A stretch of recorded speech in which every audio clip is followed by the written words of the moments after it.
Hello, and welcome to this video where we will be now continuing the one of the core topics of this domain, uh, risk management, and we will start by looking into the risk management life cycle. Now, what does a risk management life cycle represents or entail? It represents various steps that you have to take as an organization to help you manage your risk.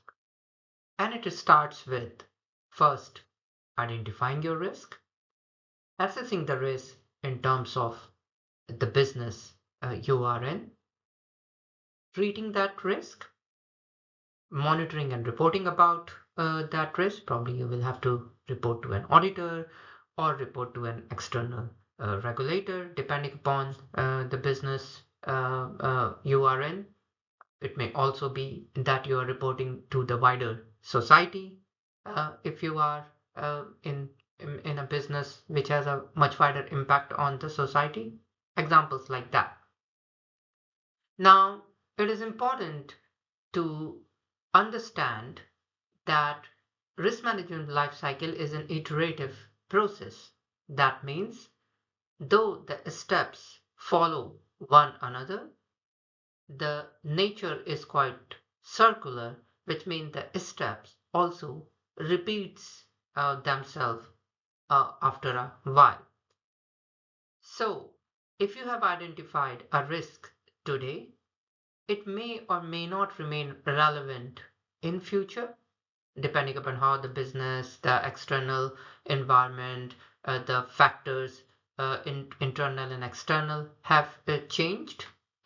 Also, you may, with the changing time, also have to identify new risks which will be relevant for the business at that particular point of time.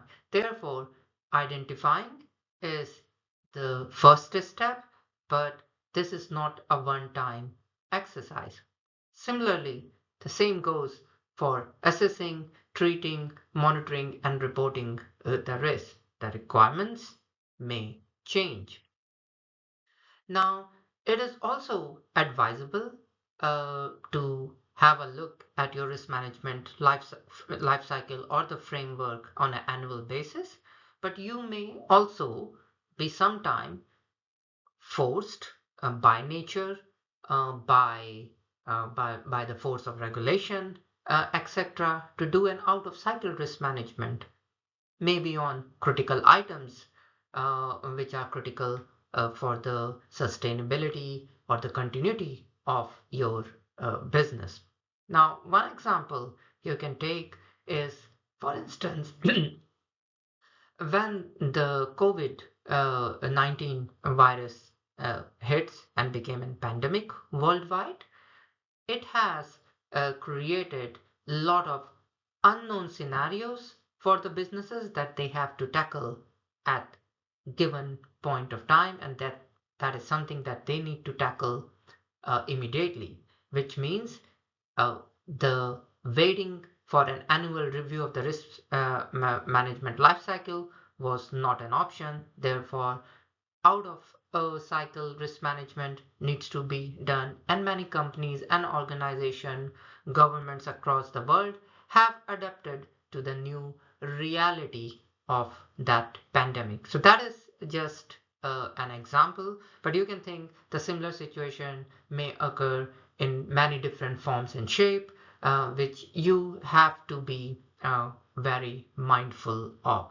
So as a risk and security practitioner, it is important that the clarity of risk management life cycle, the value it brings, but also the iterative nature of this with the changing time, with the changing requirement from both internal and external factor, which is impacting the business. The understanding of all of this is quite a must.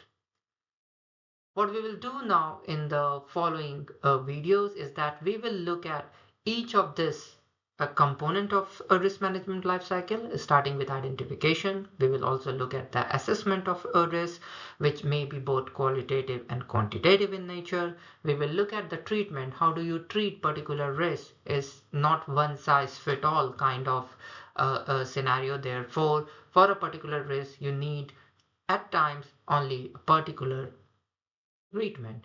And then we will also look at the monitoring and the reporting aspect, which needs to be done, for example, to the regulators, to your auditors, to the society at large, in a way and form which is easily understandable and consumable by them.